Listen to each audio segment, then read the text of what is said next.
Hello friends, कैसे हैं आप सभी। स्वागत है आपका मेरे चैनल ऑनलाइन स्टडी जीएस में। आज हम पढ़ने वाले हैं ग्रेडिंग सिस्टम प्रणाली होता क्या है। तो देखिए दोस्तों, आज हम समझते हैं ग्रेडिंग सिस्टम के बारे में। जो हमारी परंपरागत शिक्षा प्रणाली में प्रश्न पत्र बनाते समय उनके अंकों का जो निर्धारण किया जाता है, वो शैक्षिक उपलब्धि को मापने का सबसे ज़्यादा प्रचलित साधन जो है प्रश्न पत्रों पर भी आधारित होता है। तो जो प्रश्नों व अंकों के बीच में सीधा संबंध होता है इसका, ठीक है।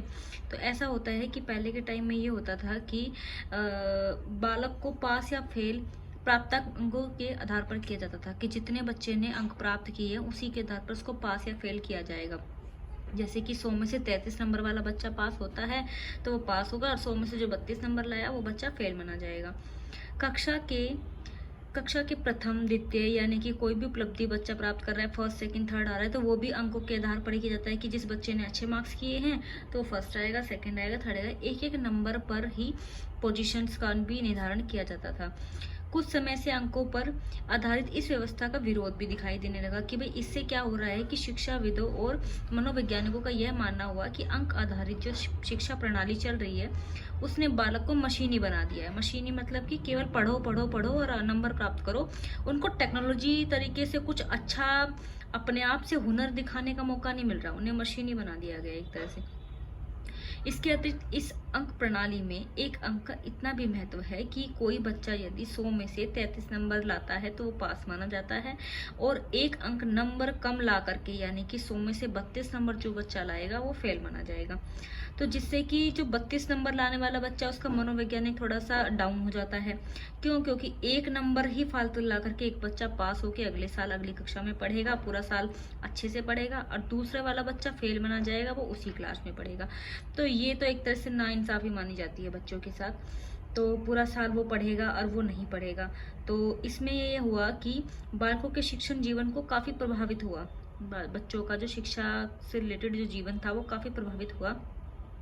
दोनों बच्चों में इतना अंतर सिर्फ एक नंबर को लेकर के। तो इस तरह से अंक से जो प्रथम द्वितीय आने वाले बच्चों का भी निर्धारण किया गया कि फर्स्ट सेकंड थर्ड एक एक नंबर से बच्चे आ जाते हैं, एक एक नंबर से कम भी रह जाते हैं। तो इस तरीके से अब इस पद्धति को हटा करके ग्रेडिंग सिस्टम प्रणाली को लागू किया गया, जिससे कि ये शिक्षकों की और बच्चों की चिंता ये दूर हो सके। तो आइए अब हम देखते हैं कि ग्रेडिंग प्रणाली होता क्या है। तो आज प्रमाणिक मूल्य प्रणाली के साथ साथ अंक मूल्यांकन के स्थान पर ग्रेडिंग सिस्टम को स्वीकार किया गया। कि पहले जो होता था अंक मूल्यांकन यानी अंकों के आधार पर बच्चों को फर्स्ट सेकंड थर्ड या पास फेल किया जाता था, बट अब आजकल क्या कर दिया गया, ग्रेडिंग सिस्टम प्रणाली चला दी गई है। यानी कि अंक मूल्यांकन परीक्षा में 1 से 100 तक अंकों का मूल्यांकन किया जाता है। जो परीक्षक होता है यानी कि टीचर होता है और जो विद्यार्थी होता है, दोनों को एक एक अंक प्रमाणित करने में कोई कठिनाई नहीं होती है, और बालक एक एक अंक के अंतर के कारण टेंशन जो ले लेते थे पहले, अब नहीं ले पाएंगे।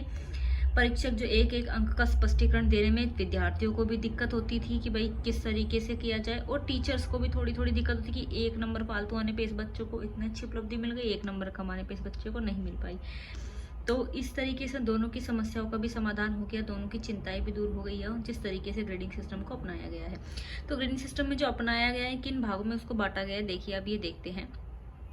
फर्स्ट पॉइंट क्या है कि 80% से अधिक अंक प्राप्त वाले बच्चे जो होंगे उनको सर्वश्रेष्ठ यानी सबसे ऊपर वाली श्रेणी में रखा जाएगा, जिसको यानी कि आउटस्टैंडिंग कहा जाएगा, जिसका अर्थ हिंदी में होता है उत्कृष्ट, यानी सबसे बढ़िया नंबर वाला बच्चा है जो 80% से अबोव होगा। सेकंड में ये रखा गया कि 80% से कम वाले और 60% से अधिक अंक वाले बच्चों को बहुत अच्छा यानी वेरी गुड का दर्जा दिया जाएगा, जिसको +A ग्रेड दिया जाएगा। थर्ड वाली कैटेगरी में आते हैं 60% से कम और 50% से अधिक अंक वाले बच्चों को अच्छा दर्जा दिया जाएगा, गुड कहा जाएगा, तो उनको A ग्रेड दिया जाएगा। और 50% से कम यानी कि 33% से अधिक अंक वाले बच्चों को, विद्यार्थियों को सामान्य यानी नॉर्मल कैटेगरी का दर्जा दिया जाएगा, जिनको B ग्रेड दिया जाएगा। और 33% से कम यानी 20% से अधिक, 33% से कम और 20 से अधिक अंक लाने वाले बच्चों को C का ग्रेड दर्जा दिया जाएगा यानी C ग्रेड दिया जाएगा, यानी कि नॉर्मल कैटेगरी में आया जाएगा। और फोर्थ ऑप्शन हमारा लास्ट हमारा ऑप्शन आ जाता है, सिक्स ऑप्शन की 25% से कम अंक लाने वाले बच्चों को D ग्रेड दिया जाएगा, उनको मंद बुद्धि वाले बच्चों का दर्जा दिया जाएगा कि वो कमजोर हैं, अभी उनको और मेहनत की जरूरत है।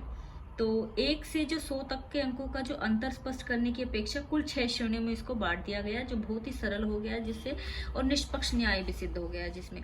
अब इसके लाभ, एडवांटेज क्या क्या हो सकते हैं ग्रेडिंग सिस्टम के। ये लाभ ये है इसके कि इस प्रणाली से अध्यापक को अपनी शिक्षण प्रक्रिया को जांचने और सुधारने का सुनहरा अवसर मिलता है। इससे जो विद्यार्थी हैं उनको शैक्षिक उपलब्धि का ज्ञान हो जाता है, यानी कि पेरेंट्स को भी इस मूल्यांकन से अपने बच्चों का विकास और सहभागी क्रिया को पता चलता है कि वो क्या क्या करिकुलर एक्टिविटीज करते हैं। इस मूल्यांकन से बच्चों से अभिभावकों और समाज की संस्था को भी प्रगति और शैक्षिक गतिविधियों की पूरी जानकारी मिलती है। शिक्षण में रही त्रुटियों को भी इसकी सहायता से दूर किया जा सकता है। अध्यापक विद्यार्थियों की रुचि और इच्छा अनुसार पाठ को प्रस्तुत करने का भी प्रयास करते हैं। अध्यापक इससे विद्यार्थियों की समस्या बाधाओं को भी दूर करते हैं और उनके लिए अच्छी शिक्षा प्रणाली लाने का भी प्रयास करते हैं। अध्यापक स्वयं की भी त्रुटियों को दूर करके और कुशल अध्यापक बनने का प्रयास करते हैं। इससे छात्रों और अध्यापकों में आपस में संबंध भी अच्छा बना रहता है और घनिष्ठता बनी रहती है। तो देखिए, अभी हमने देखा कि ग्रेडिंग सिस्टम प्रणाली के क्या क्या लाभ हो सकते हैं और किस भागों में उसको बांटा गया और पहले क्या था और अब क्या हुआ। तो देखिए, ग्रेडिंग सिस्टम प्रणाली से फायदा ही हुआ है बच्चों को, अच्छा रहा है बच्चों के लिए, बच्चे अपने हुनर को दिखा पाए हैं, और जिसमें कि टीचर्स जो होते हैं और ज़्यादा एक्टिविटीज़ को भी इंक्लूड करते हैं, बच्चों के हुनर को भी निकाला गया है बाहर, जिससे कि बच्चों में ये भावना नहीं रहती है कि एक नंबर से कोई बच्चा ज़्यादा अच्छा नंबर प्राप्त कर गया है और एक कम नंबर प्राप्त कर गया है। तो इससे बच्चों में जो अच्छी भावना का विकास हुआ है, बच्चे अपनी एक्टिविटीज़ को, अपनी प्रतिभा को बाहर निकालने में सक्षम हो पाए हैं। Thank you so much.